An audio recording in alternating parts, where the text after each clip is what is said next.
La Iglesia Cristiana Josué, filial Apopa, presenta el mensaje de la palabra de Dios. Leemos la palabra de Dios en Hebreos capítulo 4, versículo 14 al 16, aunque haremos referencia a otros versículos de este libro, de esta carta. Dice la palabra, Hebreos 4, 14. Por tanto, teniendo un gran sumo sacerdote que traspasó los cielos, Jesús, el Hijo de Dios, retengamos nuestra profesión, porque no tenemos un sumo sacerdote que no pueda compadecerse de nuestras debilidades, sino uno que fue tentado en todo, según nuestra semejanza, pero sin pecado. Acerquémonos, pues, confiadamente al trono de la gracia para alcanzar misericordia y hallar gracia para el oportuno socorro. Quiero hablarles, hermanos, por un momento bajo el tema la obra sacerdotal de Cristo. La palabra sacerdote en el contexto del Antiguo Testamento significa un intercesor, significa un servidor, significa un ministro del altar.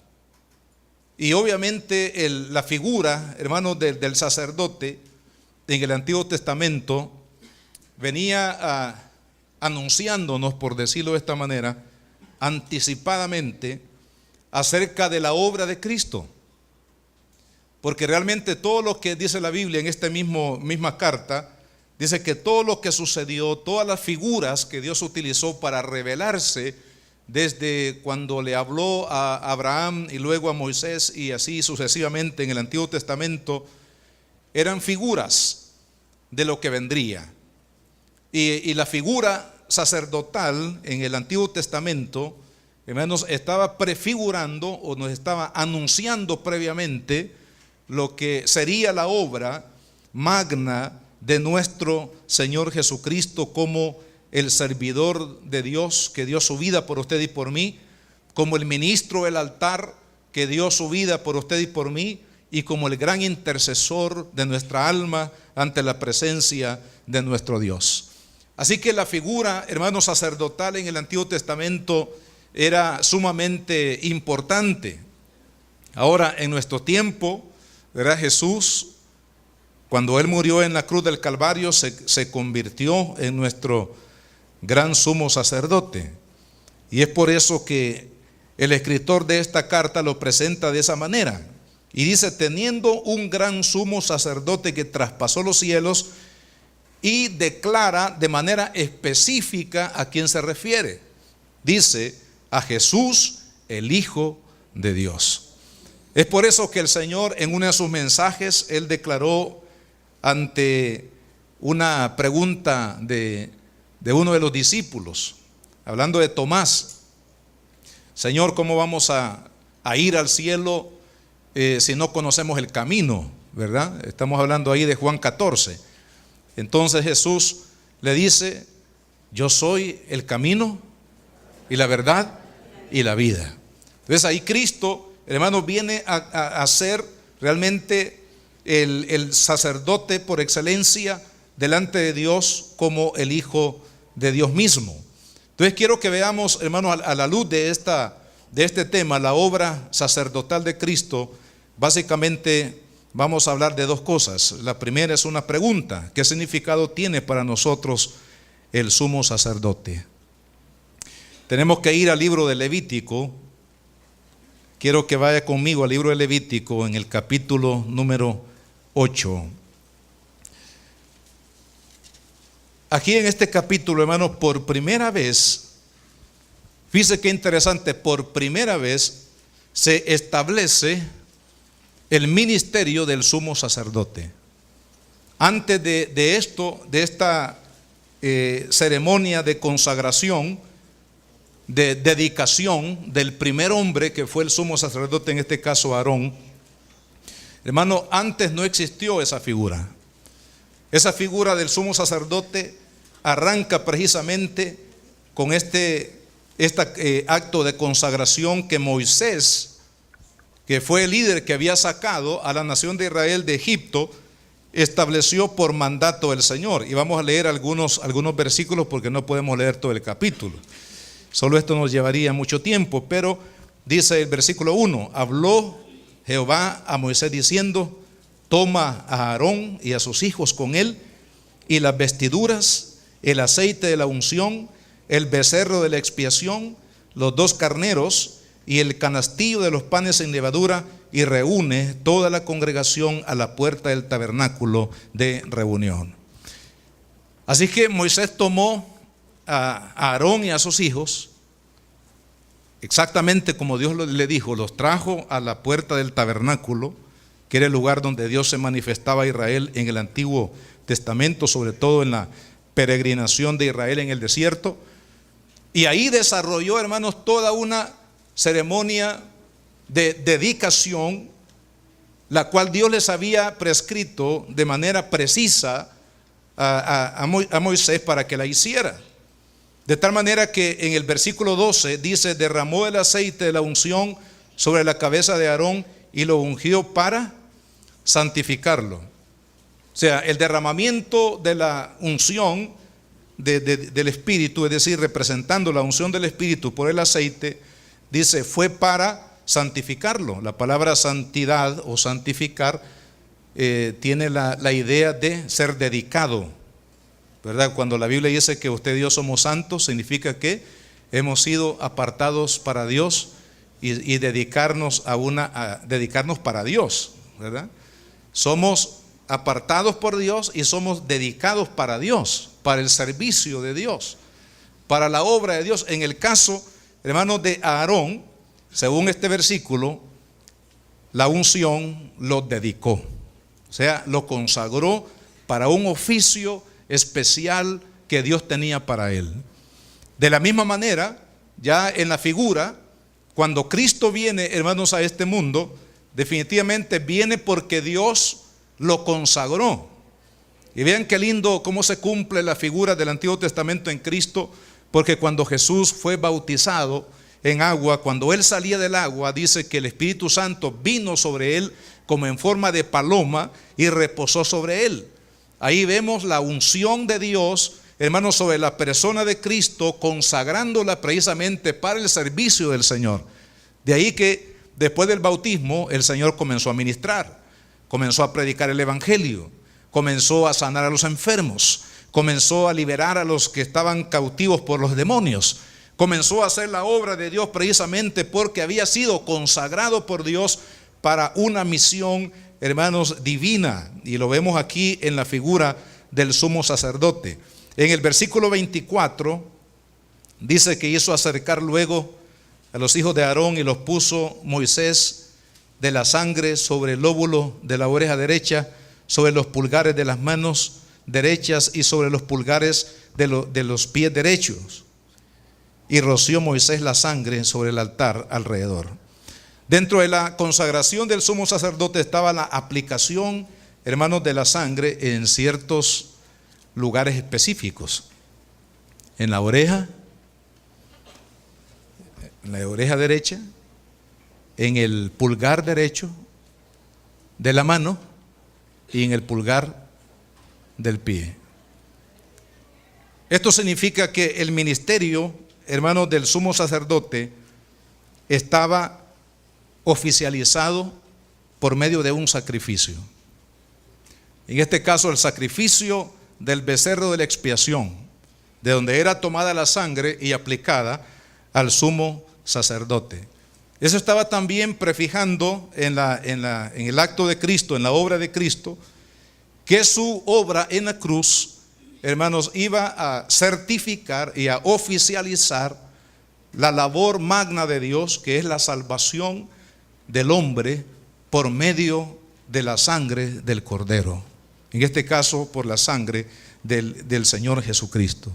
Así que de la misma manera como, hermanos, el sumo sacerdote Aarón fue impregnado de sangre para consagrarlo al ministerio, así también Cristo, hermanos, a través de su obra preciosa en la cruz del Calvario, se ha convertido hoy, y siempre ha sido así, ¿verdad? En todas las épocas y las edades, se ha convertido como el gran intercesor del hombre delante de Dios. Por eso es que no le podemos llamar a una persona, un líder religioso sobre la faz de la tierra, ¿verdad?, nuestro intercesor, de ninguna manera, porque hay un solo intercesor, y este intercesor es Jesucristo, ¿verdad? Porque a través, hermanos, de la señal de la sangre que está representada aquí, esa obra, hermanos, de la cruz certificó a Cristo como el sacerdote sumo de Dios para la salvación, y vamos a ver más adelante las características del sacerdocio de Cristo. En el versículo 27, vea lo que dice: y lo puso todo, o sea, todo lo que el sacrificio que está detallado en los versículos anteriores, dice, y lo puso todo en las manos de Aarón y en las manos de sus hijos, e hizo mecerlo como ofrenda mecida delante de Jehová. Interesante que para que aquella ofrenda que había sido sacrificada fuera recibida de manera, hermanos, fragante, agradable delante de Dios, dice que interesante, Moisés, que era el líder, no lo hizo, sino que puso, hermanos, la ofrenda, ¿verdad?, sobre las manos de Aarón y sobre las manos de los hijos de Aarón, e hizo que ellos mecieran la ofrenda, es decir, el sacrificio ante la presencia de Dios, pero no fue en las manos de Moisés, sino fue en las manos de Aarón. ¿Por qué? Porque Aarón era el sumo sacerdote. Y hermanos, y esto implica algo muy lindo, porque en realidad la única obra que Dios, la única obra de redención, en la única obra que hay perdón, en la única ofrenda que hay santificación, en la única ofrenda que usted y yo podemos encontrar, amados hermanos, el perdón de nuestros pecados y la vida eterna, la única ofrenda que Dios, hermanos, acepta con ese fin es la ofrenda de su amado Hijo. Amén. Por eso el sumo sacerdote levantaba la ofrenda delante de Dios, para que esa ofrenda sea acepta, para que esa ofrenda sea agradable, para que esa ofrenda pudiera tener, hermanos, el poder de perdonar, ¿verdad? El pecado del pueblo tenía que ser presentada por el sumo sacerdote, que está tipificando la obra de Cristo en la cruz del Calvario.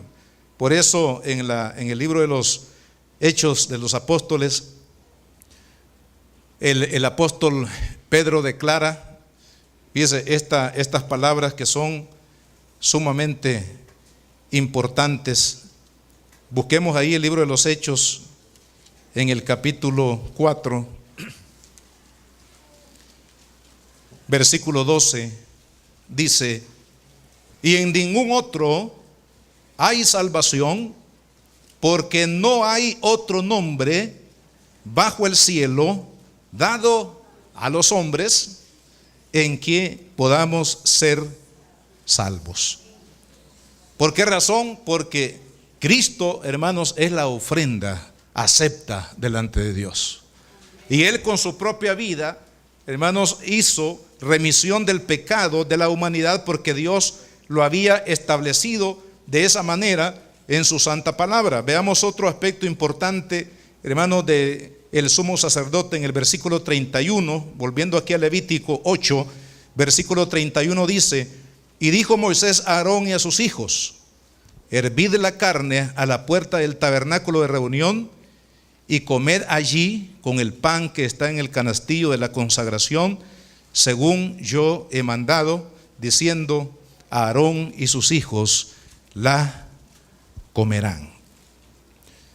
Es decir, que la ofrenda, después de ser presentada, había parte de la ofrenda que era cocida para que luego los sacerdotes la comieran. Ve qué interesante, porque esta comida que era dedicada en el altar, este sacrificio, no lo podía comer cualquier persona. No, ningún penitente podía decir: miren, denme a mí un pedacito de esa ofrenda que está dedicando en el altar. Sino que la ofrenda, en este caso, en el acto de la consagración, fue comida, dice, parte de ella fue comida por Aarón y también por sus hijos, porque Dios así lo había establecido. Y es que la verdad, amados hermanos, la obra que Cristo hizo en la cruz del Calvario la hizo con una voluntad y con una entrega de amor total. No estamos hablando de una persona que teóricamente se comprometió para hacer una obra de redención o con otros intereses, digamos, sociales, económicos o políticos, sino lo hizo precisamente por obediencia al Padre. Es decir, que la obra de Cristo está fundamentada en el amor a Dios, en la obediencia a Dios. Y antes que Jesús pudiese llevar su vida a la cruz del Calvario para expiar el pecado de la humanidad, Él había aceptado. Y podemos verlo en diferentes momentos en el Evangelio, cuando Cristo expresa su obediencia absoluta a Dios. ¿Sabía Cristo que su fin era la muerte? Claro que sí, pero hermanos, Él amaba a Dios y estaba totalmente comprometido en obediencia a Dios, que no le importó realmente, hermanos, lo que representaría como sacrificio, con tal de llevar la obra de Dios al cumplimiento perfecto de su plan y de su propósito. Y así también tenemos que ser los cristianos. Cuando nosotros comemos de la ofrenda de Dios, es decir, cuando comemos a Cristo, porque la misma figura aparece en el libro de Juan en el capítulo 6, cuando habla de Jesús como el pan de vida. Dice que el que no come la carne de Cristo y no bebe su sangre, no tiene parte en el reino de Dios. ¿De qué está hablando? Tenemos que creer, tenemos que aceptar, tenemos que valorar la obra de Dios. Se necesita un compromiso de amor y de obediencia a Cristo para ser un verdadero cristiano, hermano. Y realmente aquellos que tienen un compromiso de amor y de obediencia a Cristo son los que son guardados precisamente, hermanos, para que el enemigo no pueda robar el tesoro maravilloso de la salvación. ¿Por qué? Porque hay un compromiso de amor, hay una conexión entre la fe, hermanos, en Dios y lo que es el plan de Dios para nuestra vida. Por eso es que debemos nosotros de ser cristianos comprometidos, porque el sumo sacerdote, al comer la ofrenda, estaba comprometiendo su vida misma, hermanos, con el propósito de Dios, con el plan de Dios, con la redención de Dios. Y de la misma manera lo hizo nuestro amado Señor Jesucristo. Ahora, para decirlo en pocas palabras, el sacerdocio, hermano, o más bien el sumo sacerdote en el Antiguo Testamento tenía un solo propósito, y era presentar la ofrenda para el perdón del pecado. Esa era su misión. Por eso, una vez al año, el sumo sacerdote entraba al lugar más íntimo del tabernáculo, y no entraba con las manos vacías, sino que entraba con la sangre de la ofrenda, y era presentada, hermanos, en el altar, es decir, en el propiciatorio, que era el lugar donde, simbólicamente hablando, Dios habitaba en medio de Israel. En otras palabras, el sumo sacerdote entraba a la misma presencia de Dios que estaba representada por esa caja llamada el propiciatorio, y ahí derramaba la sangre, que estaba tipificando el perdón de Dios para la humanidad. Esta fiesta se conoce como una fiesta en Israel, aparece en varios pasajes de la Biblia, y en este mismo libro de Levítico, en el capítulo 16. Así que tenemos tarea hoy para leer la Biblia, hermano.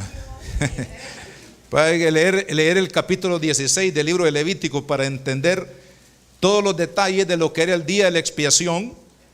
Pero particularmente quiero leer el versículo 30, porque aquí está expresado, o podemos leer del 29, dice: y esto tendréis por estatuto perpetuo, en el mes séptimo, a los 10 días del mes, afligiréis vuestra alma, y ninguna obra haréis, ni el natural ni el extranjero que mora entre vosotros. ¿Por qué? Ahí está la pregunta clave. Versículo 30, porque en este día se hará expiación por vosotros y seréis limpios de todos vuestros pecados delante de Jehová. ¿Qué le parece, hermano? Era el gran día de la redención, que año con año Israel estaba repitiendo, hermanos, este principio que estaba apuntando al día cuando Cristo Jesús en la cruz del Calvario, cuando Él expirara en la cruz del Calvario, haría, hermanos, la obra de redención para toda la humanidad. Eso es lo que estaba tipificando el día de la expiación. Por eso Israel celebraba año con año fielmente en el calendario judío, que es diferente del calendario que nosotros llevamos, fielmente, hermanos, el día de la expiación. Y todas las veces que Israel lo hacía, se estaba recordando de que un día el Hijo de Dios, el sumo sacerdote divino, hermanos, vendría a este mundo para entrar, no con la sangre, dice Hebreos, de los machos cabríos, sino con su preciosa sangre entraría en la presencia de Dios para decirle: Padre, la obra ha sido completa, el mundo ha sido redimido a través de la sangre del Cordero del Hijo de Dios. Así que vea qué importante, hermanos, la figura del sacerdote en el Antiguo Testamento es sumamente clave para entender quién es Jesús y para entender, amado hermano, lo que es la salvación del hombre y lo que es realmente, hermano, lo genuino y lo que no es genuino, lo que es la verdad y lo que es la mentira, el engaño, el enemigo. Por eso es importante que cada uno de nosotros, mis hermanos, seamos estudiosos de la palabra. Porque Jesús dijo: y conoceréis la verdad y la verdad os hará libres. Es decir, que toda persona que conoce la verdad de Dios no va a esclavizarse, hermano, con el engaño y la mentira del enemigo en el aspecto religioso o cualquier otro tipo, hermano, de pecados en este mundo. Ahora, la segunda cosa que quiero, hermanos, hablar en este mensaje es: ¿cuáles son las características que presenta aquí la Biblia del sumo sacerdote? Y aquí vamos a volver a Hebreos, donde iniciamos. Primero, la primera característica dice: entrar a la presencia de Dios para expiar el pecado del hombre. Volviendo aquí al versículo 14 de Hebreos 4, dice: por tanto, teniendo un gran sumo sacerdote que traspasó los cielos, Jesús, el Hijo de Dios, retengamos nuestra profesión, porque no tenemos un sumo sacerdote que no puede compadecerse de nuestra debilidad. Veamos ahí en el versículo 14 la figura. Dice: teniendo un gran sumo sacerdote que traspasó los cielos. Está hablando del acto, hermanos, del sumo sacerdote cuando penetraba las puertas del tabernáculo. Ustedes saben que el tabernáculo tenía una puerta externa, tenía una división entre el atrio y el lugar santo, y tenía una división, una puerta, que era una puerta en sí, pero era una tipo cortina. Pero tenía una en entrada exterior, una entre el atrio y el lugar santo, y otra entre el lugar santo y el lugar santísimo. Para que el sacerdote ministrara, hermanos, el perdón en el día de la expiación, tenía que atravesar todo el tabernáculo y llegar hasta el lugar más íntimo donde era expiado el pecado. Ahora, la Biblia dice que Jesucristo, dice, traspasó los cielos. O sea, nos está diciendo que a través de la obra de Cristo, Él, hermano, se presentó delante de Dios, del tabernáculo de Dios. No estamos hablando ya del tabernáculo que fabricó Moisés en el desierto, sino que estamos hablando del verdadero tabernáculo, el tabernáculo eterno, la presencia misma de Dios. Dice que Él entró, traspasó los cielos y entró precisamente a la presencia de Dios, que era una evidencia de la obra, hermano, redentora de Cristo. Es por eso que cada uno de los seres humanos, cuando entienden esta verdad, cuando asimilan esta verdad de la palabra de Dios, hermanos, hay salvación, hay perdón de pecados, hay una nueva vida. porque el que recibe el beneficio del perdón de Dios, dice el apóstol Pablo, si alguno está en Cristo, nueva criatura es. Las cosas viejas el Señor las perdona y pasan, y aquí dice todas son hechas nuevas. Hay un cambio de vida, un cambio de propósito, un cambio de destino eterno a través de la obra maravillosa de Cristo. Así que, hermanos, Cristo es el que está ahora en la presencia de Dios. Y usted dirá, bueno, pero ¿qué está haciendo el Señor en el cielo? Está esperando, hermanos, venir por usted y por mí en la segunda venida. Amén. ¿Cuántos lo están esperando? Pero el apóstol Pablo en Romanos capítulo 8 nos da una luz de cuáles son una de las funciones de Cristo, hermanos, ahora mismo en el cielo. Romanos 8, vamos a leer el versículo 33, dice: ¿quién acusará a los escogidos de Dios? Dios es el que justifica. ¿Quién es el que condenará? Cristo es el que murió, más aún el que también resucitó, el que además está a la diestra de Dios, el que también dice intercede por nosotros. Así que una de las grandes obras de Cristo cuando traspasa los cielos y llega, hermanos, con la evidencia de su propia sangre delante del Padre, haciendo expiación del pecado de toda la humanidad, dice que se sentó a la diestra del Padre. Él es el verdadero intercesor, hermano. No hay otro. Cristo es el gran intercesor de los hombres. Esta es la verdad, hermanos, que libera al hombre de la esclavitud del error y de la mentira y del engaño del enemigo. Cuando usted y yo venimos a Cristo, nos damos cuenta, hermanos, de la gran obra que Dios había comenzado cientos de años atrás a anunciar a través de Moisés y de todas las cosas que sucedieron a Israel en el tiempo pasado, anunciando la obra preciosa de Cristo. Por eso es que cuando usted cree en Cristo, amado hermano, su vida es liberada de la cautividad del pecado. Cuando usted cree en Cristo, usted recibe el perdón de pecados. Cuando usted cree en Cristo, usted recibe una nueva vida. Recibe, hermanos, la esperanza de una vida eterna. Esta es la obra que Cristo, hermanos, ha hecho precisamente al expiar en la cruz del Calvario nuestros pecados. En segundo lugar, volviendo aquí a la carta a los Hebreos que estamos estudiando, hablamos de entrar a la presencia de Dios para expiar el pecado de la humanidad, que ya eso ya lo hizo Cristo.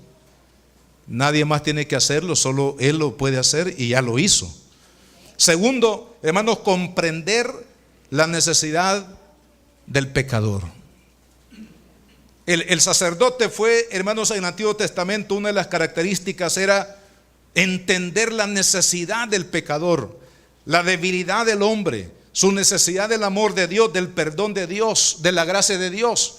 Por eso en el versículo 15 dice: porque tenemos un sumo sacerdote que no pueda compadecerse de nuestras debilidades, sino uno que fue tentado en todo, según nuestra semejanza, pero sin pecado. Por tanto, acerquémonos pues confiadamente al trono de la gracia para alcanzar misericordia y hallar gracia para el oportuno socorro. Vea qué importante, hermano. El sacerdote tenía que entender la necesidad del pecador para poder ministrar, ¿verdad? Para poder ministrar el perdón que estaba representado en las ceremonias que se realizaban. El sacerdote tenía que entender la necesidad del pecador. Y hermanos, esto es muy importante en el caso de Cristo, porque el Señor Jesús siempre, hermanos, desde que Él vino, usted se pregunta, alguna vez se ha preguntado, ¿por qué Jesús vino en carne? ¿Por qué Jesús tuvo que tomar una forma humana? ¿Por qué Jesús tuvo que nacer en el vientre de la Virgen María o concebido en el vientre de la Virgen María? ¿Por qué Jesús tuvo que, hermanos, crecer como un bebé, como usted y yo crecimos, como crecieron nuestros hijos? ¿Por qué Jesús necesitó del cuidado de una madre y de un padre adoptivo, en este caso de José, hermanos, para cuidar a este bebé hasta que llegó a ser adulto, y sobre todo llegó el momento cuando él comenzaría su obra de redención. ¿Por qué Dios lo hizo pasar por todo ese proceso, hermanos, humano? Comenzando con tomar un cuerpo humano como el nuestro, semejante, hermanos, con debilidades y con todo lo que los seres humanos en nuestra vida atravesamos. Precisamente porque Dios nos quería mostrar, hermanos, que Él entiende nuestra necesidad. Dios quería mostrarnos que Él entiende, hermanos, lo que usted sufre. Dios entiende lo que usted sufre por el pecado. Dios entiende lo que usted sufre, hermano, por las debilidades del cuerpo físico, las enfermedades, los problemas de la vida. Amada hermana, ¿quién le puede entender mejor los problemas que usted tiene a nivel de matrimonio, a nivel con sus hijos, que Cristo? Porque Él conoce en detalle, Él entiende nuestra necesidad.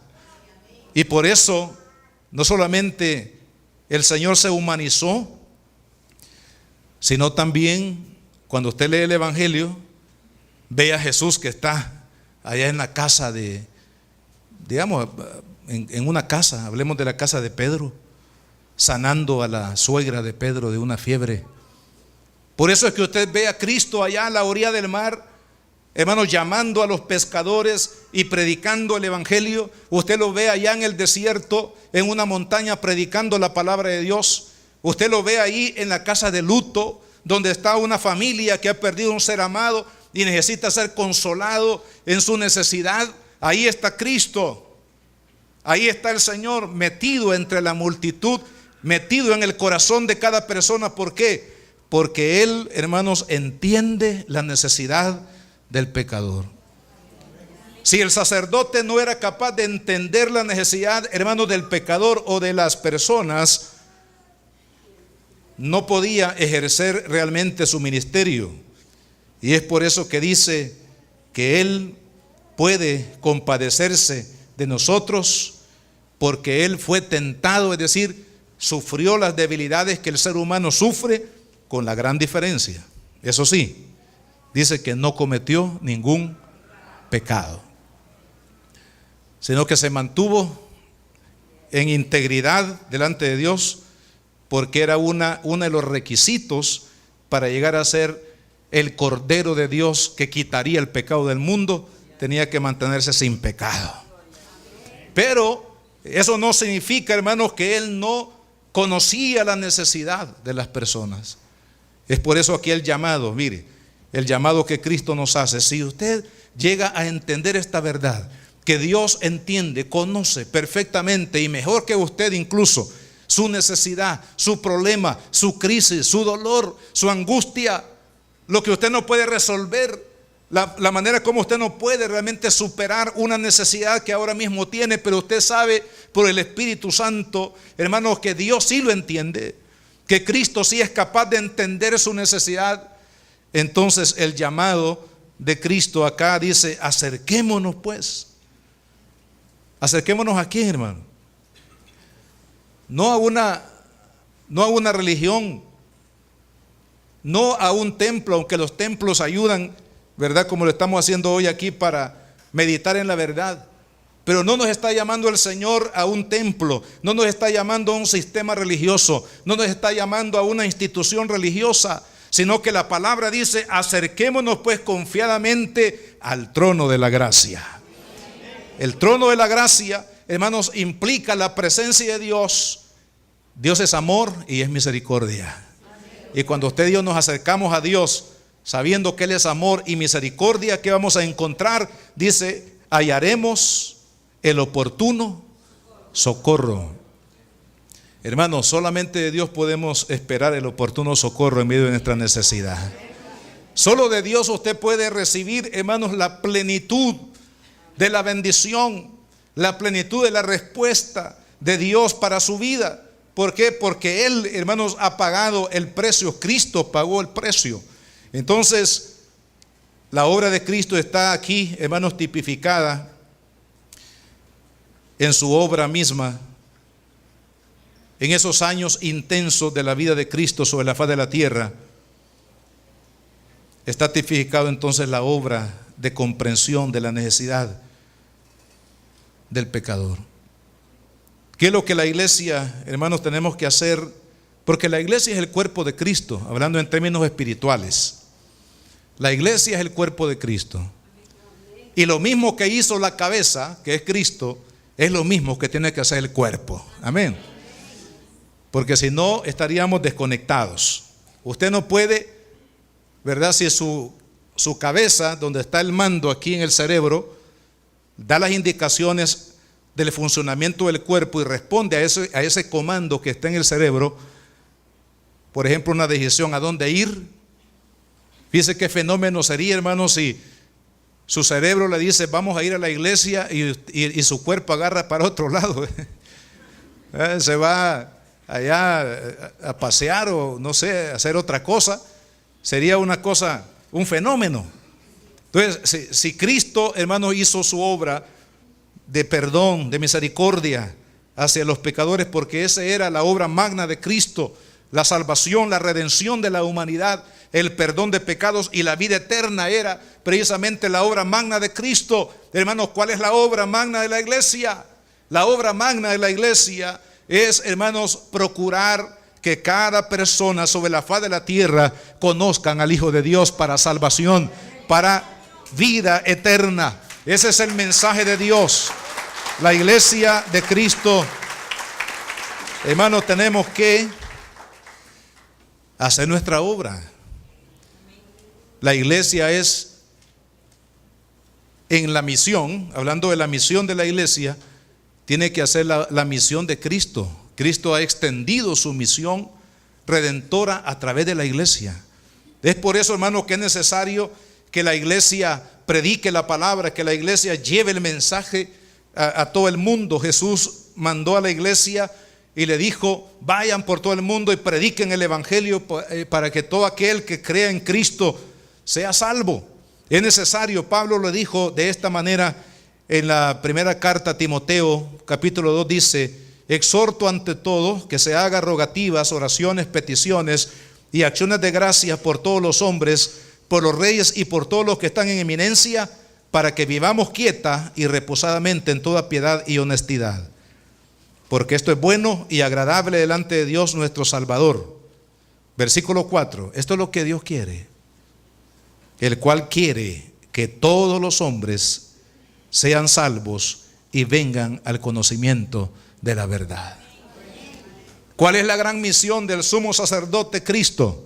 Hermanos, traer la salvación, traer los hombres a su salvación, traer a toda la humanidad al perdón de Dios, traer a toda la humanidad a reconciliarse con Dios para vida eterna. Esa fue la obra magna de Cristo. Hermanos, no fue multiplicar el pan, no fue, hermanos amados, calmar las tempestades. Todas esas fueron señales, evidencias para que el mundo reconociera que Cristo era el Mesías que Dios había enviado. Pero la misión de Cristo no fue alimentar o multiplicar los panes o calmar las tempestades o cualquier otro milagro. Hermanos, la misión de Cristo eran las almas perdidas, que vinieran al reino de Dios, que recibieran el perdón y la gracia divina. Esa era la obra magna de Cristo y esa es la obra magna de la iglesia. Dice, Dios no quiere, hermanos, que ninguno se pierda. El interés de Dios es la salvación de las vidas. Hermanos, los templos, estos templos como este edificio son temporales, hermano. Esto puede ser destruido por cualquier catástrofe natural, pero el templo espiritual, que es la iglesia de Cristo, que es sustentada, hermanos, por la fe en el Hijo de Dios, que es la piedra angular de la salvación, hermano, es indestructible. El templo espiritual, Dios quiere que todos los hombres vengan al conocimiento de su verdad. Y agrega Pablo en el versículo 5 y dice: porque hay un solo Dios y un solo. Si alguien dice que hay otro mediador, hermano, eso no forma parte de la verdad de Dios. Porque la verdad de Dios dice: hay un solo Dios y un solo mediador entre Dios y los hombres. Y claramente dice: Jesucristo hombre. Gloria a Dios. Es decir, que en su obra, hermanos, humana, Él hizo la obra de redención. Así que, hermanos, el sacerdote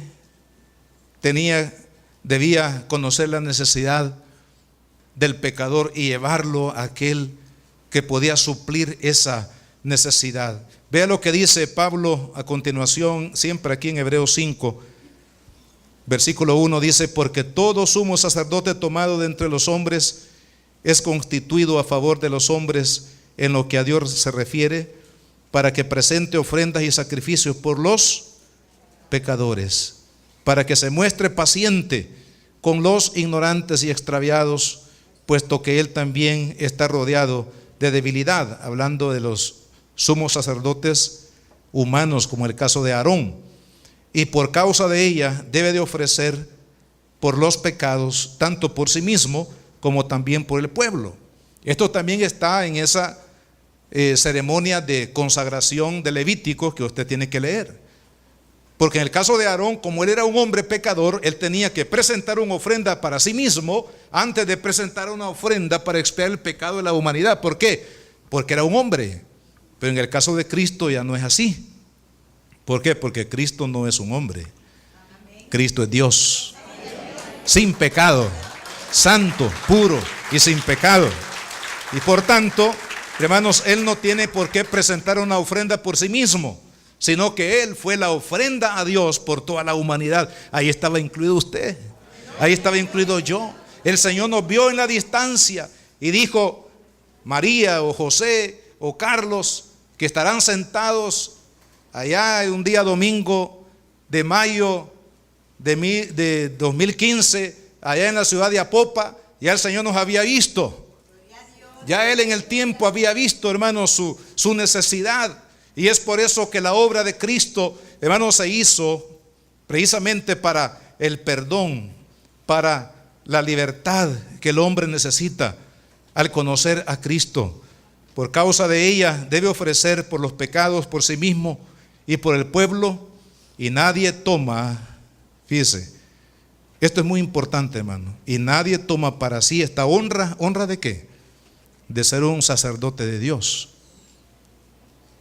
sino el que es llamado por Dios, así como lo fue Aarón. Aquí no, en el caso de Aarón no se trató de decir: miren, ¿cuántos quieren ser sumo sacerdote? Sino que fue una elección divina. Le dijo Dios a Moisés: trae a Aarón y a sus hijos, yo los voy a consagrar para el servicio. De la misma manera, hermanos, cuando Cristo, porque esa es la idea que sigue acá, en el versículo 5 dice: así tampoco Cristo se glorificó a sí mismo, haciéndose sumo sacerdote, sino el que le dijo. ¿Y quién fue el que le dijo? El Padre. El Padre escogió a Cristo. Por eso, amado hermano, la salvación viene a través de la gracia de Cristo. ¿Por qué? Porque a Él lo escogió Dios y lo envió desde el cielo para que a través de su vida, usted y yo, hermano, fuésemos rescatados de esta vana manera de vivir, de la esclavitud del pecado a la libertad de los hijos de Dios. Para que usted y yo tengamos vida eterna, Dios envió a su Hijo Jesucristo. Por eso, hermanos, no hay salvación fuera de Cristo. Y esto no es porque los cristianos evangélicos nos creamos, ¿verdad?, el pueblo ultra. No, es que esa es la verdad de Dios. Es que yo no puedo cambiar la verdad de Dios. No podemos cambiar la verdad de Dios. La verdad de Dios es que Dios envió a su Hijo Jesucristo para que usted y yo tengamos vida eterna. Y con esto voy a concluir por cuestión de tiempo. Hermanos, quiero llevarles a un pasaje que para ustedes es sumamente conocido, pero que es importante recordarlo. En el capítulo 3 del Evangelio de Juan, dice el versículo 13: nadie subió al cielo, sino el que descendió del cielo, el Hijo del Hombre, que está en el cielo. Y como Moisés levantó la serpiente en el desierto, así es necesario que el Hijo del Hombre sea levantado. Aquí está tipificando la obra de Cristo, la muerte de Cristo en la cruz del Calvario. ¿Dónde es que Cristo fue levantado? Para que todos lo vieran. en la cruz del Calvario. Así como Moisés, guiado por Dios, hermano, dice que colocó una serpiente porque las serpientes venenosas en el desierto estaban diezmando al pueblo. Las mordidas fatales de las serpientes estaban aniquilando, estaban matando al pueblo. Entonces Dios le dio la indicación a Moisés, le dijo: levanta una serpiente, y cuando el pueblo vea la serpiente serán guardados de la muerte que representaban las serpientes en el desierto. Esta era una tipología. Ahora, Juan aquí lo dice, que así como Moisés levantó la serpiente en el desierto, así también, de manera figurada, Cristo será levantado, hermanos, y fue en la cruz del Calvario. Ahora ve el versículo 15, el efecto poderoso que tiene, hermanos, cuando las personas ponen la fe únicamente en la persona de Jesucristo. Dice: para que todo aquel que en Él cree no se pierda, mas tenga vida eterna. No hay donde equivocarnos en la verdad de Dios. Hay un solo camino. Por ahí se oye un dicho que dice: todos los caminos conducen a Roma. Amado hermano, en materia de salvación, ese dicho no se puede aplicar, porque hay un solo camino que nos lleva a Dios, y ese camino se llama Jesucristo, el Hijo de Dios. Él es el Redentor, Él es el Salvador de nuestra vida. Y cuando usted ve a Cristo y acepta la obra de Cristo, entonces dice la palabra, tendremos vida eterna. ¿Quiere usted vida eterna? ¿Queremos vida eterna? Pongamos nuestra mirada en Jesús, el Hijo de Dios. Oremos. Padre, en esta mañana, Señor, te damos las gracias por la oportunidad que tú nos das, Dios amado, de ver tu palabra, Señor, de leer tu bella palabra. Gracias, Padre, por la vida de cada uno de mis hermanos que están aquí. Gracias, Señor, por esa obra maravillosa de Cristo obrada en la cruz del Calvario. Gracias, Señor, porque en Él tenemos perdón, tenemos vida eterna. En Él tenemos la vida. Señor, gracias, Padre, por esta obra preciosa de la cruz. Gracias porque Jesús es nuestro gran intercesor en los cielos. Gracias porque no necesitamos, Señor, y no hay otro intercesor sino Jesús, el Hijo de Dios. Oh Padre, perdona el pecado del menosprecio del mundo, porque el mundo siempre ha mostrado un menosprecio a la obra de Cristo. Aun cuando Él vivió entre nosotros, muchos menospreciaron su obra por el engaño del enemigo. Y así hoy también, Señor, hay muchos que buscan otros caminos, buscan otros dioses, buscan otras formas religiosas de llegar a Dios. Y ese es un menosprecio a Cristo. Pero gracias, Padre, porque hay hombres y mujeres que el Espíritu Santo ha tocado y sigue tocando, Señor, para llevarnos al dulce Jesús, para llevarnos al sumo sacerdote de nuestras almas, para llevarnos al gran intercesor de nuestra alma, a Cristo Jesús, el camino, la verdad y la vida que está en Él, Señor. Gracias, Padre. Sigan orando, hermanos, mientras ustedes oran. Un llamado del Señor. Si aquí en el templo hay alguna persona que todavía no ha recibido a Cristo, hoy es el tiempo, hoy es el día agradable, aceptable, para que usted haga la decisión de entregar su vida a Jesús. ¿Habrá alguien entre nosotros que me dice: hermano, oren por mí, yo necesito a Cristo en mi vida, necesito recibir a Cristo en mi corazón? ¿Habrá alguna persona entre nosotros que este día, con valentía y fe, toma la decisión de entregar su vida a Jesús? Levante su mano ahí donde está y vamos a orar a Dios. Si usted ha conocido a Cristo, pero sabe que necesita reconciliarse con Él, este día levante su mano y venga a Jesús. y dígale: Señor, te necesito, necesito el perdón, necesito la restauración de mi vida en ti. ¿Habrá alguien que todavía no ha recibido a Cristo en su corazón, que quiera hoy entregarle su vida a Cristo? Hoy es el día, hoy es el tiempo que usted puede hacerlo. Vamos a hacer una oración, porque también hay personas que nos escuchan a través de la televisión, a través del internet.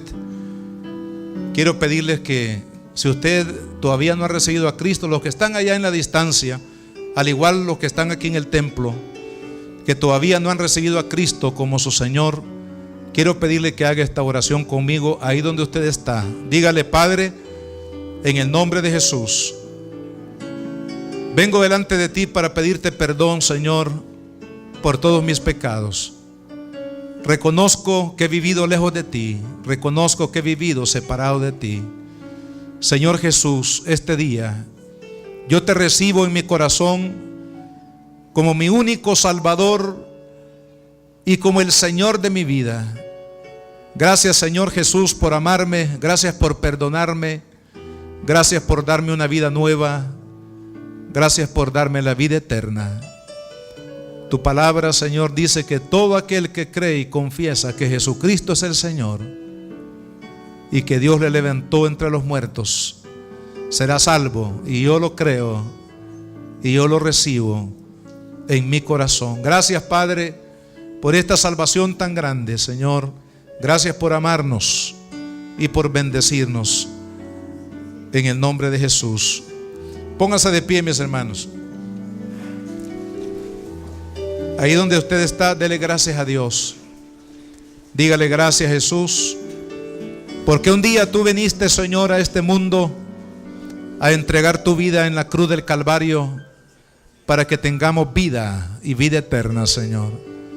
Gracias por esa obra preciosa que tú hiciste en la cruz. Ahora te pido, Señor, que esta verdad me mantenga firme hasta el final de mi corazón, hasta que tú vengas, Señor. Que mi mirada esté puesta en Jesucristo y no en nadie más, en ninguna persona, ningún líder, ningún pastor, ningún líder religioso, ninguna iglesia en lo particular, sino en ti, Señor Jesús, porque tú eres el sumo sacerdote de mi alma. Señor amado, bendice a tu pueblo. Lo pedimos en esta hora, Señor, en el nombre de Jesús. Amén y amén. Que Dios me los bendiga, mis hermanos. La Iglesia Cristiana Josué, filial Apopa, presentó el mensaje de la palabra de Dios.